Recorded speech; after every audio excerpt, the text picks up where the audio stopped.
Actress Alexandra Daddario அவங்களோட அடுத்த மூவியான I wish you all the best அதோட ப்ரமோஷன் அப்போ ஸ்க்ரீன் ரேண்டருக்கு ஒரு இன்டர்வியூ கொடுத்துருக்காங்க. ஸோ அதில் கேட்ட கேள்விகளுக்கு அவங்க ஆன்சர் பண்ணியிருக்காங்க. அதில் ஸ்க்ரீன் ரேண்டர் சேர்ந்த இன்டர்வியூவர்ஸ் என்ன கேட்டிருக்காங்கன்னா, டிசி ஸ்டுடியோஸில் நீங்கள் ஒண்டர் உமனாக நடித்தா நல்லா இருக்கும்னு நினைக்கிறாங்க ஃபேன்ஸ். அதனால உங்களையே கடந்த ஒரு சில வருஷமாகவே ஃபேன் கேஸ்ட் பண்ணியிருக்காங்க. அந்த ஃபேன் ஆர்ட் போஸ்டர்ஸ் நீங்கள் பார்த்துருக்கீங்களா? ஒன்று ஒண்டர் உமனாக நடித்தா நல்லாயிருக்கும், இல்லாட்டினா கேட் உமனாக நடித்தா நல்லா இருக்குன்ற மாதிரி ஃபேன்ஸ் எக்ஸ்பெக்ட் பண்ணுறாங்க. நீங்கள் என்ன நினைக்கிறீங்க அப்படின்னு சொன்னதுக்கு, நான் ஹானஸ்ட்டாக சொல்லணும் அப்படின்னா அந்த ஃபேன் ஆர்ட் போஸ்டர்ஸ் எல்லாம் பார்த்ததே கிடையாது. ஆனால் அதெல்லாம் வந்திருக்கு, அந்த மாதிரி போஸ்டர்ஸ்லாம் இருக்குது அப்படின்ற மாதிரி நான் கேள்விப்பட்டிருக்கேனே தவிர அதை நான் பார்த்தது கிடையாது. பட் அஃப்கோர்ஸ் ஜேம்ஸ் கன் கூட எந்த கெப்பாசிட்டிலையாவது ஒர்க் பண்ணுறது எனக்கு ஹாப்பியாக தான் இருக்கும். ஸோ ஜூன் மந்த் அப்போ ஜேம்ஸ் கனே கன்ஃபார்ம் பண்ணியிருக்காரு ஒண்டர் உமன் மூவி டெவலப்மெண்ட்டில் இருக்குன்ற மாதிரி, ஸ்கிரிப்டும் எழுதிட்டு இருக்காங்கன்ற மாதிரி சொல்லியிருக்காரு.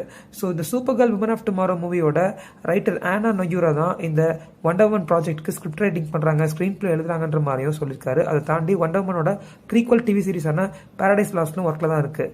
ஸோ ஒருவேளை டிசி ஸ்டுடியோஸ் நம்ம அலெக்சாண்டர் டெடாரியோவை ஒண்டர் உமனாக கேஸ்ட் பண்ணாங்க அப்படின்னா, ஸோ ஒண்டர் உமனோட சோலோ மூவியை 2028 நம்ம பார்க்கறதுக்கு பாசிபிலிட்டிஸ் இருக்குது. ஸோ புதுசாக ஒரு ஆக்ட்ரஸை கேஸ்ட் பண்ணுறதுக்கு பதிலாக இந்த எஸ்டாப்ளிஷ்ட் ஆக்ட்ரஸான அலெக்சாண்டர் டெடாரியோவை கேஸ்ட் பண்ணாங்க அப்படின்னா ஃபேன்ஸும் ரொம்ப ஹாப்பியாக ஃபீல் ஆவாங்க. இது ஒரு ஃபேன் சர்வீஸாக கூட இருக்கலாம். பட் அலெக்சாண்டர் டெடாரியோவுக்கு 38 இயர்ஸ் ஆகுது.